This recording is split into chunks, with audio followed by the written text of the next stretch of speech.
जय श्री कृष्णा। गीता धाम गुरुकुल में फिर से आपका स्वागत।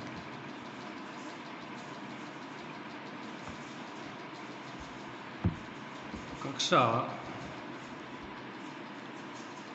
6 विषय SST दिनांक हो गया 2/8/2021, लेसन नंबर 2, पाठ नंबर 2। और आखिर को किस प्रकार से भोजन प्राप्त करते हैं, किस प्रकार हमारा जीवन चला, ये इसमें आगे हम पढ़ेंगे। जानवर और चलते फिरते खाद्य भंडार। क्या? चलते फिरते खाद्य, जैसे जानवर हो गए, कैसे खाद्य के लिए काम में ले जाते हैं और किस प्रकार की जनसंख्या घटती या बढ़ती है। ठीक है, तो इसका हम आगे अध्ययन करेंगे। देखिए छात्रों, बच्चों, देखिए जानवर बच्चे देते हैं, सबको पता है। जैसे अपने आसपास में एक भेड़ है या गाय है या बकरी है, वो क्या करते हैं? बच्चे देते हैं, जिससे उनकी संख्या क्या होती है? बढ़ती है। जिस प्रकार हमारे भारत की कोई समय जब देश आज़ाद 36 करोड़ जनसंख्या थी और आज 136 करोड़ है, इसी प्रकार से पशु पक्षियों की भी संख्या बढ़ती है। क्या बढ़ती है? पशु पक्षियों की भी संख्या ऑटोमेटिक ही बढ़ जाती है, क्योंकि जैसे जैसे हम पालते रहेंगे तो बच्चों की संख्या बढ़ जाएगी। क्या हो जाएगा? संख्या बढ़ जाएगी।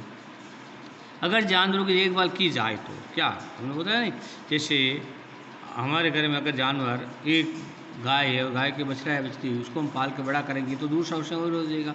इसी प्रकार बच्ची जितने बकरे हैं, भेड़ हैं, उनके भी बच्चों को हम पाल के बड़े करेंगे तो उसके बड़े होकर के ज़्यादा बढ़ जाएंगे। देखभाल की जाए तो उनकी संख्या बढ़ती ही है। साथ ही उनसे दूध भी प्राप्त हो सकता है। क्या प्राप्त हो सकता है? हमें दूध, जो हमें पीने और खाने में यूज करते हैं। दूध से हर चीज़ बनती है, जो हमें घर में जो भोजन का एक स्रोत है। क्या है? भोजन का एक स्रोत है। क्या दूध का कितना उपयोग है? दूध से दही बनती है, दूध से और भी कई अलग तरह की सब्जी बन सकती है। दूध खाने में, दही खाने में काम आती है। दूध से घी बनता है, दही बना करके होता है ना। इसका दूध से खीर बनती है। ये इस प्रकार हमारे भोजन का एक दूध स्रोत है। क्यों? अगर दूध है घर में तो सब कुछ है। यही नहीं, जानवरों से हमें मांस भी मिलता है। क्या मिलता है? जो शाकाहारी नहीं और मांसाहारी, उनके लिए क्या है? मांस भी मिलता है। तो शब्दों में हम पशुपालन भोजन के भंडारण का एक तरीका है। भोजन के किसका? भंडारण का। और देखिए हमारे घर में गाय और बकरी और भेड़ हैं, तो हमें खेत में डालने के लिए खाद भी मिलता है। क्या मिलता है? खेत में डालने के लिए खाद भी मिलता है। भोजन के अतिरिक्त जानवरों से हमें क्या क्या मिलता है? देखो, भोजन के अतिरिक्त हमें देखो खाद मिलता है, ठीक है। उससे कुछ बेचने से हमें एक्स्ट्रा इनकम होती है, कुछ पैसे भी हमारे आते हैं। दूसरा, हम किस प्रकार उपयोग कर सकते हैं? हम खेती करने में भी, कृषि करने में भी, माल ढोने में भी पशुओं को हम काम में ले सकते हैं। जानवरों को, जैसे ऊँट है, ऊँट को हम माल ढोने में काम लेते हैं। इस प्रकार भैंस है, और जो भैंस का बच्चा होता है, बछड़ा भैंसा होता है, उसको हम माल ढोने। उसी प्रकार बैल होता है, उसको भी हम माल ढोने में काम में लेते हैं। लेते हैं। अब तो समय बदल गया है। अभी तो हमारा समय आ गया, आधुनिक युग है और मशीनरी युग है। हमारे पास में ट्रैक्टर, गाड़ी, घोड़े हैं। लेकिन आज के 10 साल से 20 साल पहले बहुत कम ट्रैक्टर थे, बहुत कम साधन थे। ये लोग खेती करने में ऊँट और बछड़े और भैंसे का प्रयोग करते थे। किसका? भैंसे का प्रयोग गाँव में करते थे। अधिकतर लोग अपने हाथ से खेती किया करते थे, इसलिए पशुओं का ये उपयोग था। अभी भी कुछ जगह ऐसा है। अब देखिए हम पढ़ेंगे, आओ आरंभिक कृषकों और पशुपालकों के बारे में। जो आरंभिक शुरुआत की कृषि कैसे थी, किस प्रकार से हमने शुरुआत की थी, ये हम अभी आपको और बताएंगे। देखिए, शुरुआत में एक ज़माना ऐसा था जब लोग कृषि के बारे में नहीं जानते थे।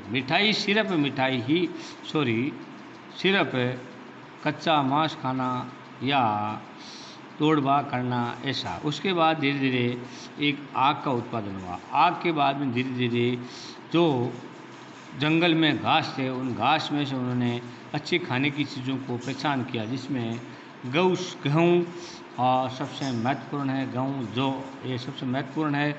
उसके बाद में धान जिसको हम बोलते हैं चावल, ये तीनों चीज़ें ज़्यादा ही महत्वपूर्ण है। उसके बाद में धीरे धीरे जितने भी आई खाने की चीज़ें, जैसे मूंग है, मोठ है, या अलग अलग है, चावला है, कई फसलें हैं जो हम हमारे खाने में उपयोग में लेते हैं। जैसे सोयाबीन है, तो सोयाबीन की सब्ज़ी बनती है, साथ साथ में तेल भी निकलता है। मूंगफली है, मूंगफली खाने में भी काम लेते हैं, सब्ज़ी भी बनती, तेल भी निकलता है, उसे भी क्या बनती है, सब्जियां भी बनती है। इसी प्रकार से कई चीज़ें और भी है जिससे हम हमारे घर में दैनिक उपयोग में काम लेते हैं। इस पर जैसे इसमें दिया गया है कि मानचित्र 2 प्रश्न के 13 हमने पढ़ लिया है, देखा तुम कई नीले रंग के देवो पढ़ लिया हमने। इनमें से प्रत्येक बिंदु की जगह दर्शा छोड़ो जहाँ पुरातन विदुओं को शुरुआती कृषकों और पशुपालकों होने का साक्ष्य मिलते हैं। हमने बताया ना आपको, उसमें साक्ष्य मिले थे अपने को, तो पीछे हमने पढ़ा है। ये पूरे उपमहाद्वीप में पाए जाते हैं, पूरे उपमहाद्वीप को भारत में पाए जाते हैं। इनमें सबसे महत्वपूर्ण पश्चिमोत्तर क्षेत्र में आधुनिक कश्मीर पश्चिम उत्तर किधर है, क्षेत्र में आधुनिक कश्मीर में है, और पूर्वी तथा मध्य दक्षिण भारत में पाए जाते हैं। पूर्वी और दक्षिणी भाग में ये चीज़ें पाई जाती है। देखिए आगे, देखिए वास्तव में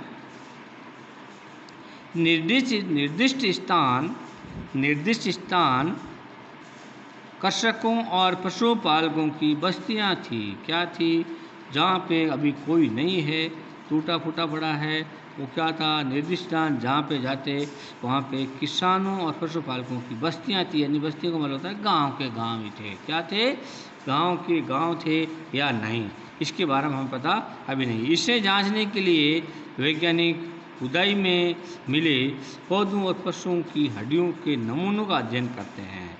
तो खुदाई में पौधे यानी पौधे और हड्डियाँ, पशु मर गए उनकी हड्डियाँ की नमूनों की जांच करते हैं, अध्ययन करते हैं। इससे मालूम पड़ जाता है कि किस समय में कौन सी जाति कौन देते थे, किसान किस प्रकार बने, किस प्रकार हमारे आगे विकास हुआ, ये चीज़ें उनके द्वारा हमारी साइंस पता लगा रही है।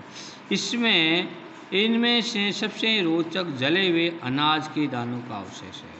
तो जले हुए अनाज के दाने, तो अनाज के दाने जल जाते हैं, लेकिन उसका क्या बन जाता है, कोयला बन जाता है। और कोयला कई दिनों तो खराब नहीं होता है, इसलिए उनकी अवशेष है, उससे भी पता लगाया जाता है कि बाजरी का दाना है, मूंग का दाना है, मोठ का है, या ग्वार का है, या गेहूँ का है, या जौ का है, ठीक है, तो यह चावल है। इनसे पता लगाया जाता है। ऐसा लगता है कि ये गलती से या फिर जानबूझकर जलाए गए होंगे। ये भी लगता है, अनुमान लगाया जाता है। वैज्ञानिक साइंस हमेशा अनुमान लगाती है, और अनुमान के बाद उसकी जांच की जाती है। पहले साइंस एकदम सीधा नहीं कह सकती, और हम भी नहीं कह सकते।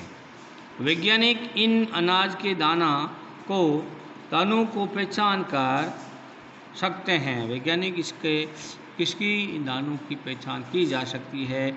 इस तरह हमें पता चलता है कि हम उपमहाद्वीप के विभिन्न भागों में बहुत सारी फसलें उगाई जा रही होगी।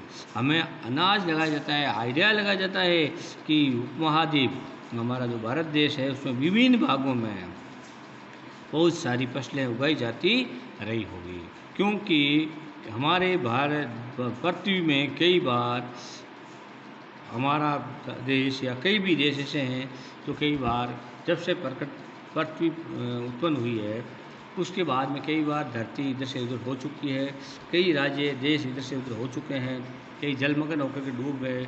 जैसे कि आज के 10,000 साल पहले जहाँ अभी जैसलमेर बाड़मेर है, जैसलमेर के धुरों में सरस्वती नदी चलती थी, और सरस्वती इतनी अथाह बड़ी नदी थी, और सारी की सारी डूब चली गई अंदर, और ऊपर मिट्टी आ गई, है ना। तो वहाँ पे क्या हो गई, सिर्फ मिट्टी बच गई। इस प्रकार से तो इनका भी हमारे पूर्व वैज्ञानिक थे APJ अब्दुल कलाम, जो एक बार अटल बिहारी वाजपेयी के समय में राष्ट्रपति भी बने थे, उन्होंने इन चीज़ों का पता लगाया था, बताया गया था कि ये ऐसा हुआ था।